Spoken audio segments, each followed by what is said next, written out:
Welcome back.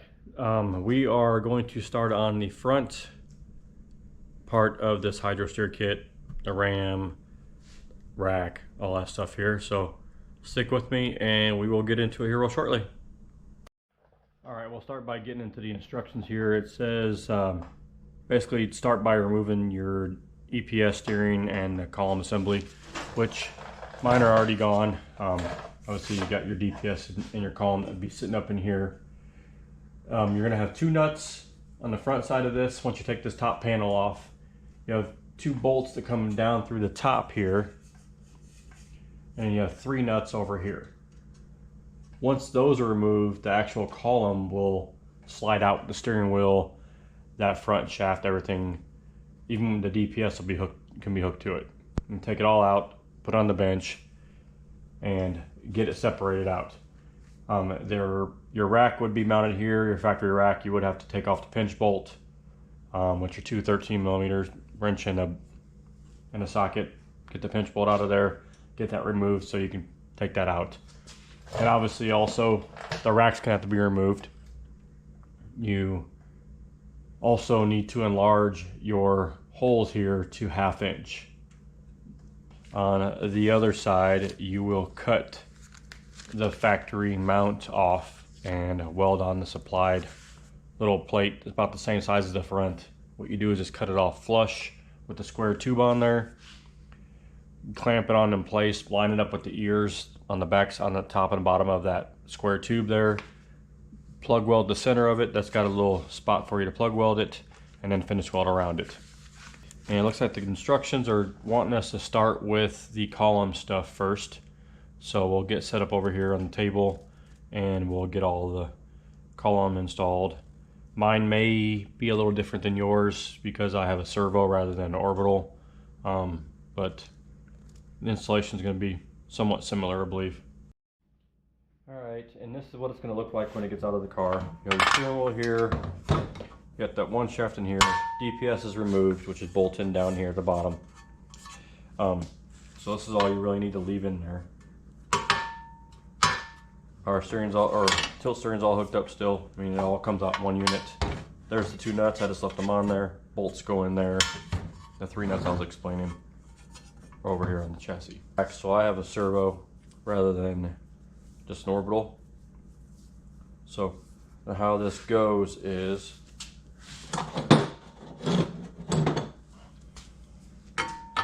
mine slides through here,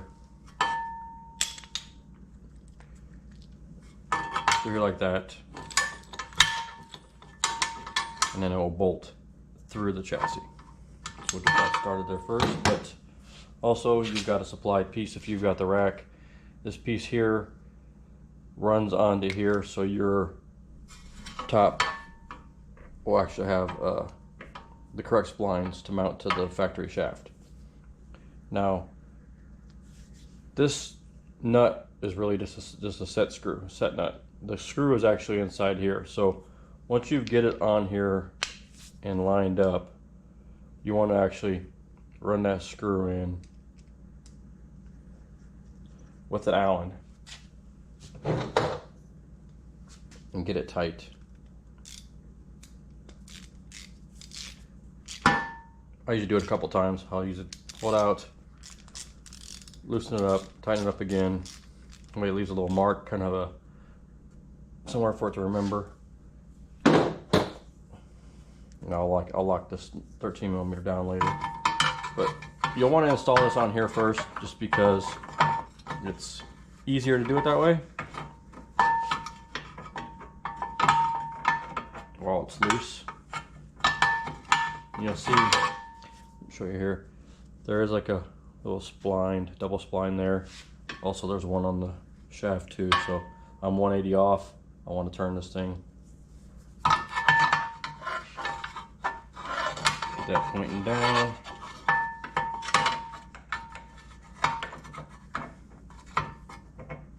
Get it lined up in there.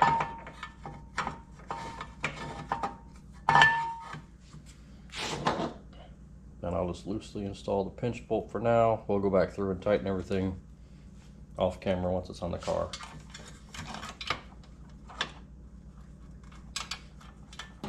So then, make sure you're loose in there.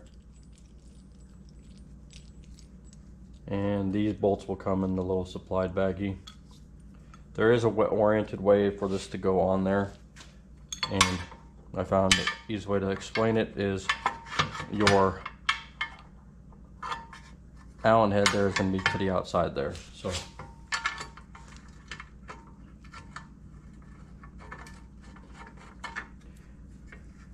get them all started. Actually, I'm probably going to use a little bit of Loctite on here.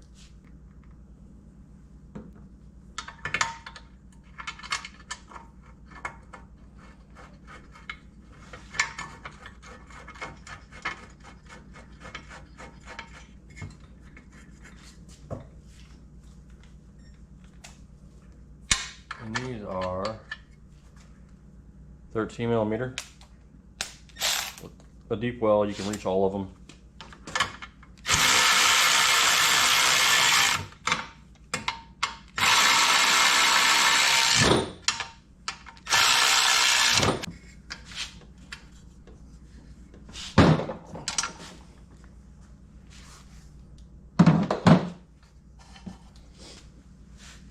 And once you get that in there, you want to kind of clock these around like it's going to be inside of your car, and that way you can see how your hoses are going to come.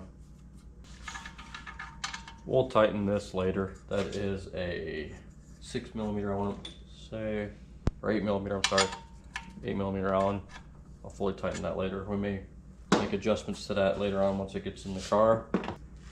So now we've got the adapter installed, we've got that all installed on there, everything's tightened up. This is ready. It's ready to go in the car. We'll get this thrown in the car real quick. Obviously my setup's going to be a little different than most. I mean, I don't have a lot of panels that a lot of people have, but you need to come in from the inside. I left those two nuts on there for a reason, so you can slide it. I don't know if you can really see from there, but if you can slide it right there on the top. So you slide it there, and then you'll have the 3 studs over here to get hooked into. Set back here out of the way. The next step, I want you to install basically the guide plate, they'd call it. And that's gonna go right up in here on the back side of where your upper A-arms mount. And it gives you this piece here. Basically that's to space it off away from the chassis so it can actually lay flat. So that's gonna go on there first, and then it'll go like this, or however on there, behind there. Your bolts can actually go through from either way. I find it's easier if you ever have to take anything apart to go this way, so you can have room to pull the bolt out once you remove your vent hose from there. If you have to do any. Alright, and these pins are just what goes inside of your A-arms. I'm going to put them in here and I can tighten it down and not worry about squishing my gusset plate here.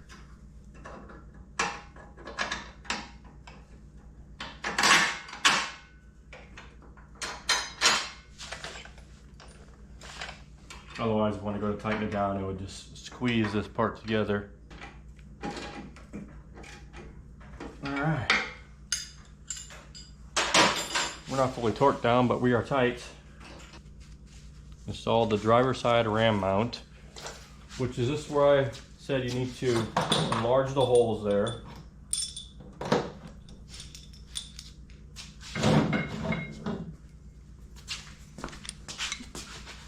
And this is the driver's side mount. You've got 3 holes. In the factory, you had a plate that went between the rack and the chassis there. I was told you don't need to reuse that. So you'll just enlarge these 3 holes to 1/2 inch for your new hardware to fit. There is 3 different lengths. Obviously the longer ones are going to go through the holes on the side, are above and below each other, and then the smaller, shorter one goes through this side here. And this new hardware you're getting is going to be a 19 rather than the factory 18 that was on there. So we'll get this and get her all tightened up here.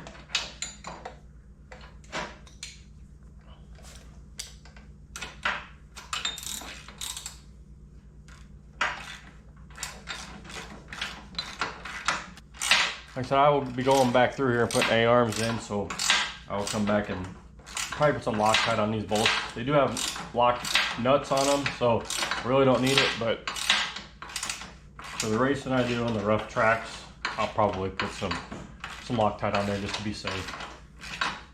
I believe the factory torque spec on these are right around the same as the A-arm, 77 to 90, somewhere in there. All right. We got that installed there. Now we're going to install the ram assembly from the passenger side.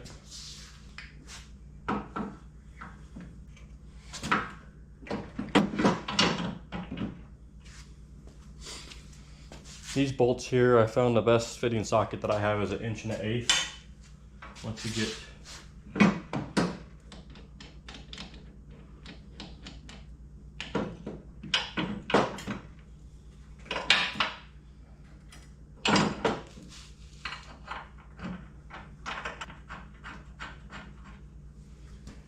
so we got that started. I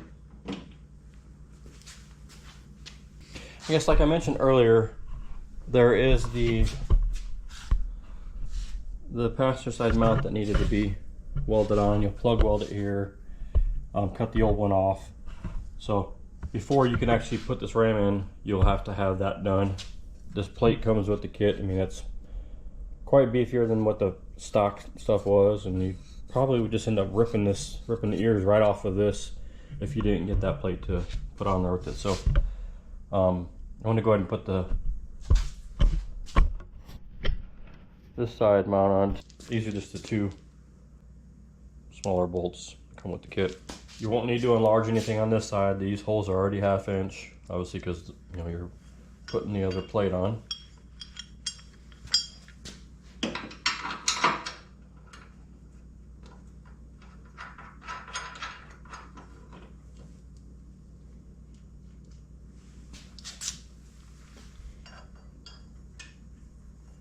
I'll throw this bolt in here too.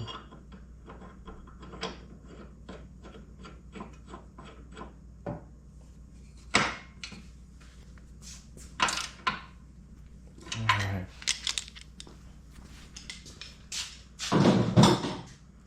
Let me hear all this. Like, so I'm going to come back through. You're going to want to put red Loctite on these. I believe the instruction says red, and it also gives a torque spec in there, which I'm going to come back through and do later.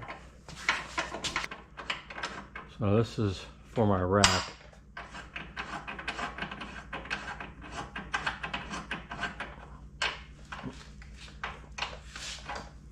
And then you'll also have this plate that will install underneath once you get your ram installed. It says to grease it before you install it, so I'm going to throw a little bit of grease on it. Doesn't specify what kind of grease, so I'm just going to use some moly grease that I keep here. A little moly grease on there.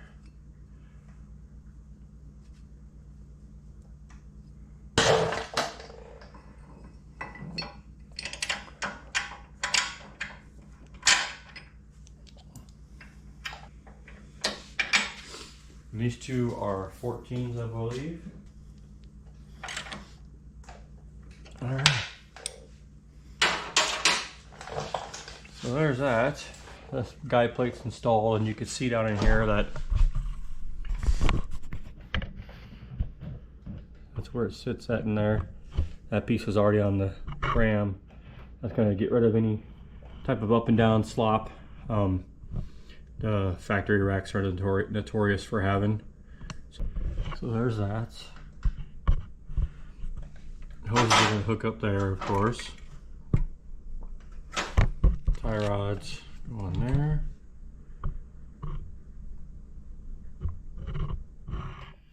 So while we're here, let's see what the instruction recommends doing next. I believe we're going to skip around and probably do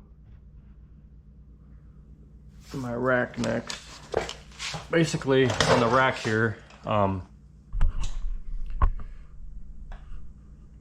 this is the mount that I fabricated for it. It's got basically a brace back behind it going down to the factory rack mount, and then this piece here has got the same bolt pattern as the rack does on both sides, and you got that window here for my shaft to come through. This is a factory shaft that was cut off, and they supply this U-joint with the kit that fits the rack. I think it's a 3/4 36 spline by like 1/2 inch smooth. Kind of a hard one to find. I need to slide my rack and shaft kind of all together here. And so I don't have to do this a bunch of different times. I'm going to try and get everything kind of lined up. Here, at least get the steering wheel straight there.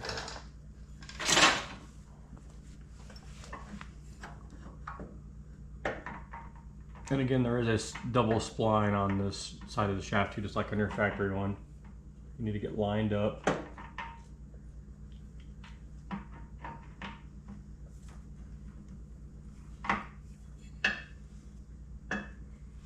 I'll wait to put the pinch bolts in. Now while I'm here, I'm gonna actually center this rack, or center the ram here. I think I'm pretty close. I'm gonna take a measurement real quick, but I think I'm close. In about 3 13/16 from the face of the ram here to the outside nut here. So that's where I'm at there. So that's pretty much centered, or close to it. It comes with the tie rod ends, but you need to get the actual tie rod yourself. So here we go here.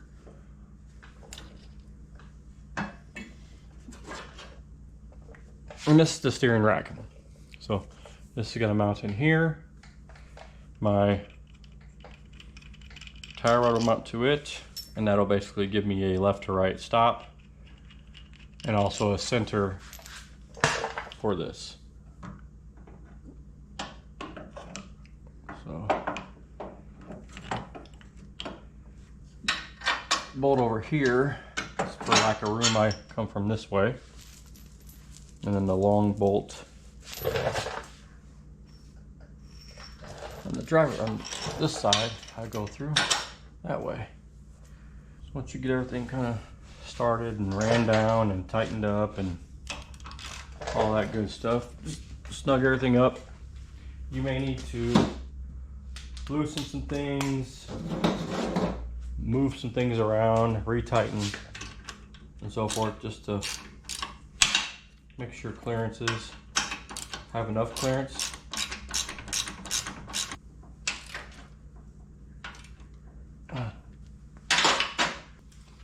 Snug everything up here real quick.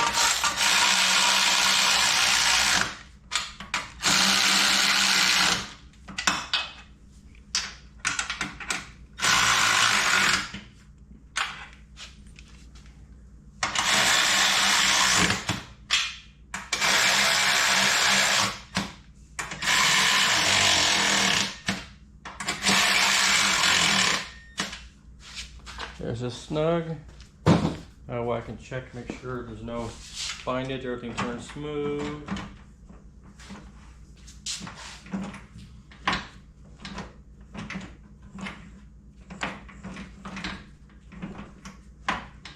If I end up losing a pump, a belt, a hose, or something like that, this rack is what's going to get me back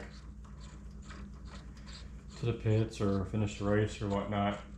Granted, it's not going to be very easy to drive with the spooled front end or anything, but it'll be better than not having anything.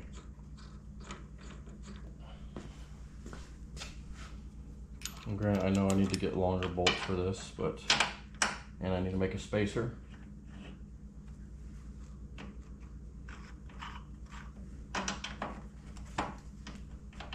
Spacer so I can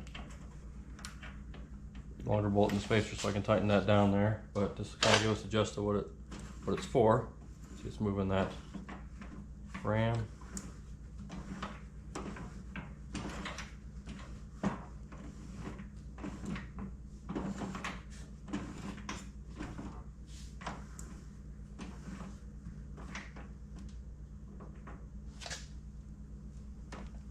So pretty simple there.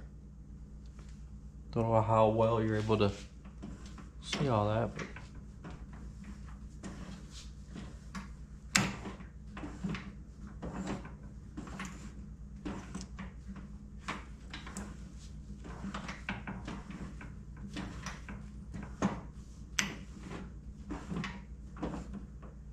that's pretty much it for this install. I mean, obviously you'd put the tie rods on, and align your machine. And they just thread on.